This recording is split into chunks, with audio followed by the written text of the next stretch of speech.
Welcome to Haji garden. இன்னைக்கு நம்ம வீடியோல தூதுவளை கசாயம் எப்படி போடுறதுன்னு பார்க்க போறோம்.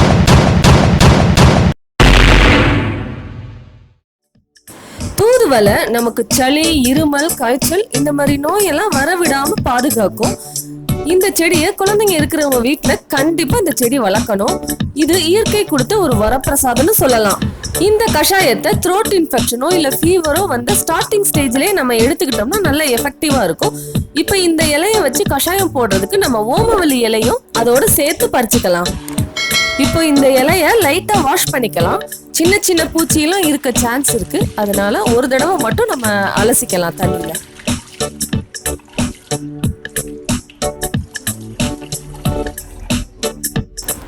இந்த இலையில அதிகமான முள் இருக்கிறதுனால நம்ம பார்த்துதான் ஹேண்டில் பண்ணணும். இப்ப நான் இதோட இலைய மட்டும் பறிக்கல, இதோட தண்டையும் சேர்த்துதான் நான் கட் பண்ணிக்கிட்டேன். இப்போ மிக்சி ஜார்ல போட்டு நம்ம ஒரு தடவை சுத்திக்கலாம். இது ஏன் நான் இப்படி மிக்சியில போடுறேன்னா எனக்கு அப்பதான் ஃபில்டர் பண்ணும்போது ஈஸியா இருக்கும். உங்களுக்கு இந்த தண்டுல உள்ள சத்தும் இந்த மாதிரி மிக்சியில நம்ம போடும்போது உங்களுக்கு கஷாயத்துல நிறைய இறங்கும்.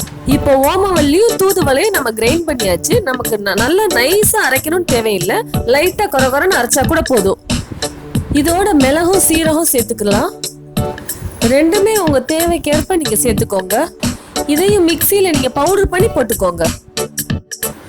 அதோட மஞ்சள் பொடியும் ஒரு ஸ்பூன் சேர்த்து நல்லா கொதிக்க வைக்கணும். சின்ன குழந்தைங்களுக்கு கொடுக்கும் போது மிளகு வந்து கம்மி பண்ணி போட்டுக்கோங்க, ஏன்னா சின்ன குழந்தைங்க ரொம்ப காரமா சாப்பிட மாட்டாங்க இல்லையா. இப்ப நல்லா கொதிச்சிருச்சு. இப்ப நம்ம ஆஃப் பண்ணிக்கலாம். நீங்க இந்த மாதிரி தலன்னு கொதிக்க வைக்கும் போது இதையே நீங்க ஆவி பிடிக்கிறதுக்கும் யூஸ் பண்ணிக்கலாம். சேம் மெத்தட் தான். உங்களுக்கு தூதுவளை, ஓமவல்லி, இந்த மிளகு, சீரகம் எல்லாமே போட்டு நீங்க ஆவி பிடிச்சுக்கலாம். இதுல நீங்க ஆவி பிடிக்கும் போது உங்களுக்கு நோஸ் பிளாக்கேஜ் எல்லாம் ஈஸியா ரிமூவ் பண்ணி கொடுக்கும். ஆனா ஆவி பிடிக்கிறதுக்காக நீங்க போடும்போது அந்த கஷாயத்தை நீங்க குடிக்க கூடாது. தனியா நீங்க ஆவி பிடிக்கிறதுக்கு இந்த மெத்தட்ல யூஸ் பண்ணிக்கலாம். இப்போ ஆறுனதுக்கு அப்புறம் இதை நம்ம ஃபில்டர் பண்ணிக்கலாம். இப்போ நான் நிறைய ஓமவல்லி, தூதுவளையும் பறிச்சதுல எனக்கு 1 டம்ளர் அளவு தான் கஷாயம் கிடைச்சிருக்கு. அதுவும் நல்லா திக்கா கிடைச்சிருக்கு. இந்த 1 டம்ளரே உங்களுக்கு நல்ல எஃபெக்டிவா இருக்கும்.